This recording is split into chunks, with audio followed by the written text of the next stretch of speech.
Hey, what is up YouTube? This is Set for RR34 coming to you guys live once again with another video. Conspiracy and UFO Sunday. What is this about? We ain't talking about no news. We're talking about conspiracies and UFOs. Aliens, the weird, the obscure. What's that light behind me?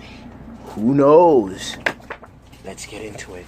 So today, what are we going to be talking about? Well, we're going to be talking about Dr. Reed and the screaming alien hoax.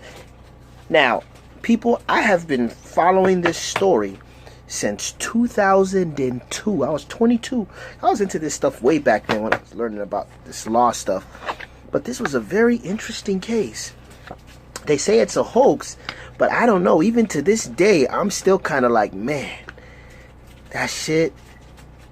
them alien pictures that this guy took, they look too real. And you know how how the government is when they want to hide UFO stuff. They just say, it's a hoax. It's not real. It's not really an alien. When in fact it possibly is an alien. So I'm gonna tell you the story about this case, about this guy Jonathan Reed and the screaming alien. Now, let's get into it. Should I put on the glasses for this to make it more UFO-y? I don't know. We'll try with the glasses this time. So, the article was originally published on the UFO Casebook on June 1st, 2002. Now, what I will tell you about this story is that there are pictures of aliens. There's a picture of an alien, there's pictures of a UFO that this alien traveled in, and there was an actual piece of jewelry with not jewelry, but something it was wearing on its wrist. And this guy was able to get it. So, this is a fantastic claim of one Dr. Jonathan Reed seemed to have come under heavy fire as of late. Because the UFO community, they said this is fake, there's no way this is real.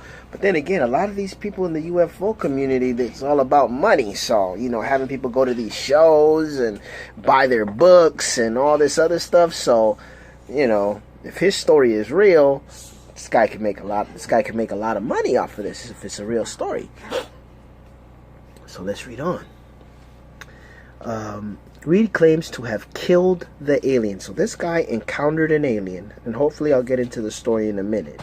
He encountered and killed an alien, brought it back to his house, photographed it, only to eventually have it stolen. So somebody, men in black, the men in black, not the black man, but the men in black, the UFO people.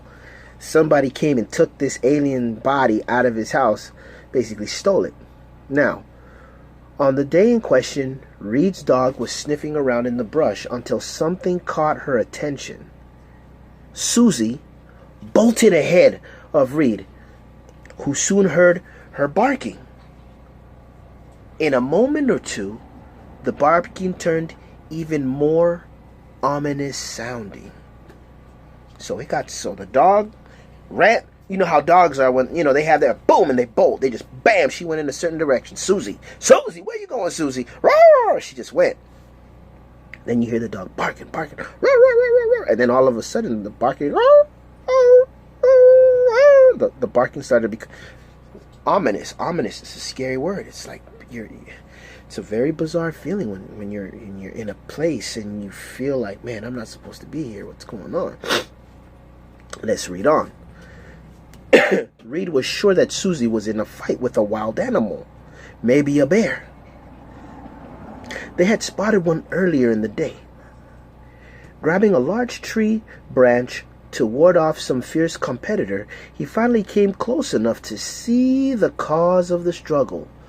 To his utter shock, check this out, he was staring at a being beyond his wildest imagination. So imagine, earlier you're walking with your dog, and you see a bear off in the distance, walking or whatever, with the dog. Dog bolts into the forest or into the brush, boom.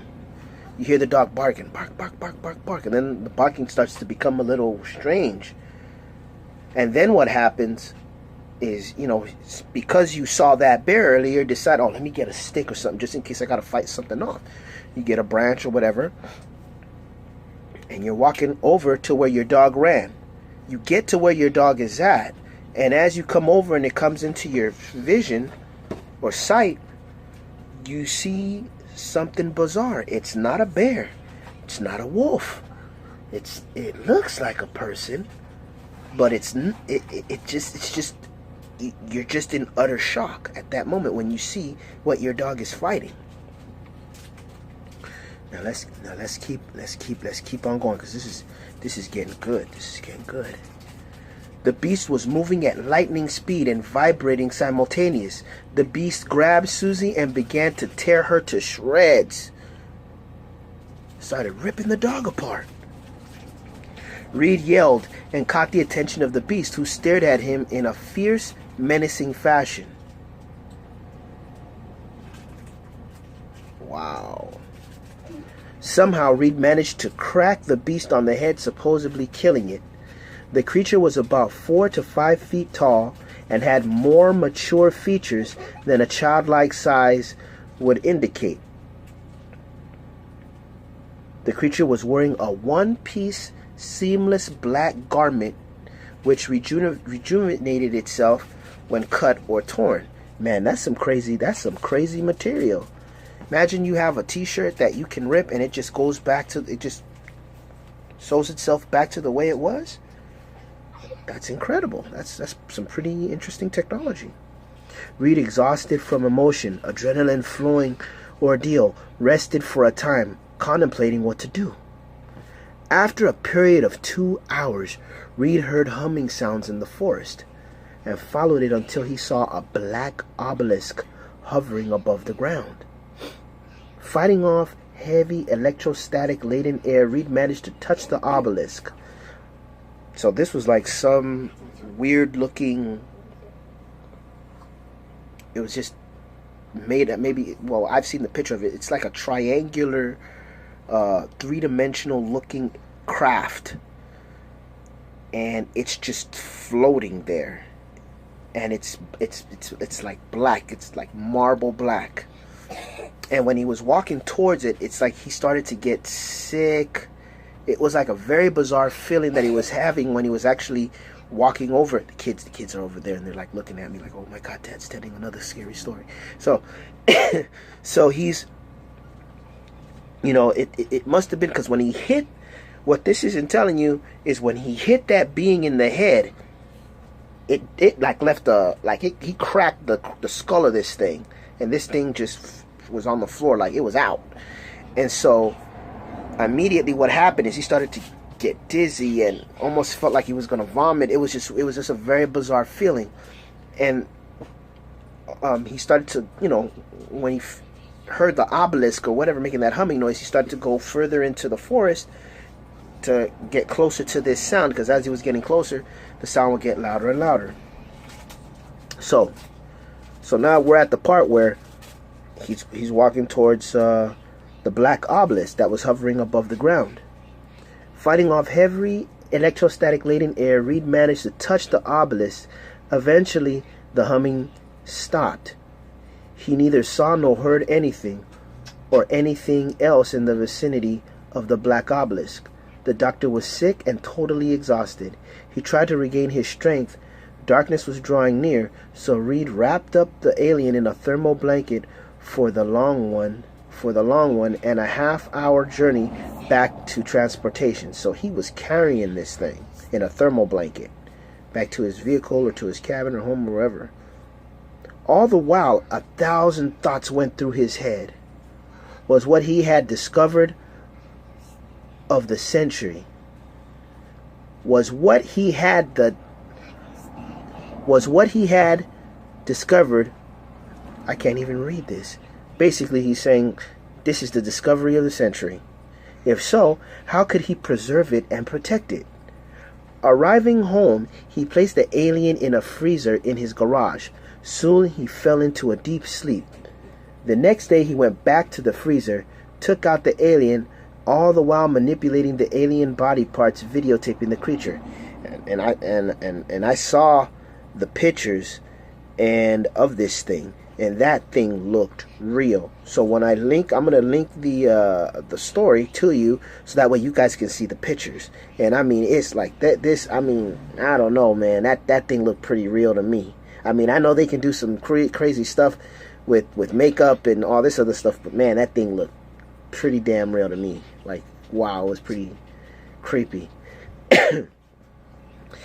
He tried to find some friends to share the experience, but managed only one.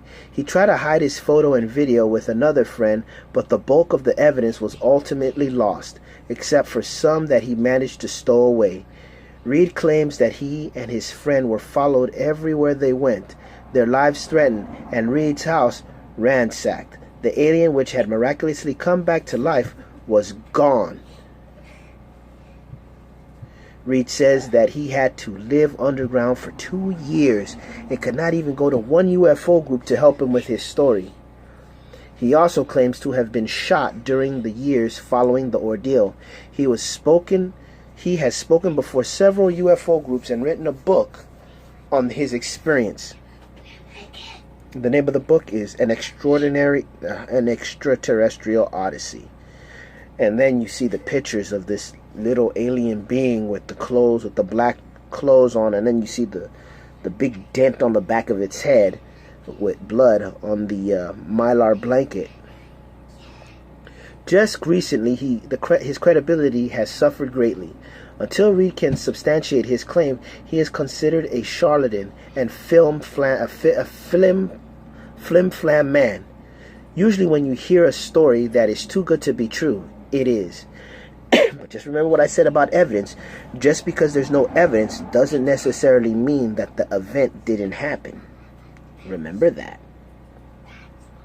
I have been asked many times why my website contains mostly older sightings and abductions. This is exactly why. See the following letter. And then there's a letter here. It goes on.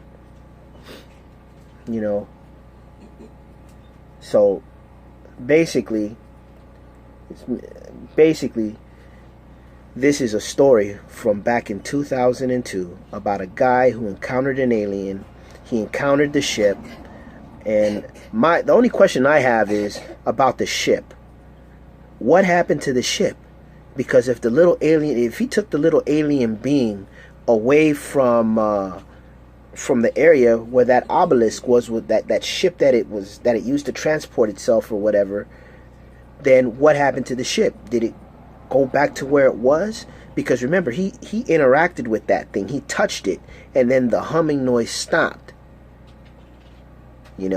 So then he got the being, went back home, told some friends, and then the body just disappeared. I mean, there's a lot more. There's a lot more. I'm just roughly giving you the story just really quick. But the whole thing is, just because there's no evidence, because he has pictures. There's pictures here of this being. So just because somebody doesn't have evidence or all the evidence doesn't necessarily mean that whatever event they're trying to prove didn't actually happen. It may have happened, but he just can't prove it. It's not enough evidence to back him up. So that's Conspiracy Sunday, episode 2. Hopefully, I just try to do something different every week, just to kind of liven it up, because I know you guys are tuning into the channel to hear about, Donald Trump and what's going on, but, just try to do something different every once in a while, just to kind of take the brains off of all the stuff that's going on, and that's it. But other than that, people, I will tell you guys to have yourselves a very good night. Take it easy, and remember, like and subscribe the video, hit the bell, and make sure to join the Twitter on there. If you have any questions or comments, post them in the comments. If there's something that you want to know about or want me to research, or we can talk about it, and if it's a conspiracy theory or whatever, hey, let's talk about it. Put it in the comments, and I may do it in the next Conspiracy Sundays, UFO Conspiracy Sunday. All right? So people, you have yourselves a good night, get some sleep, and make sure that the aliens don't pay you guys a visit, because they're there. You just can't see them.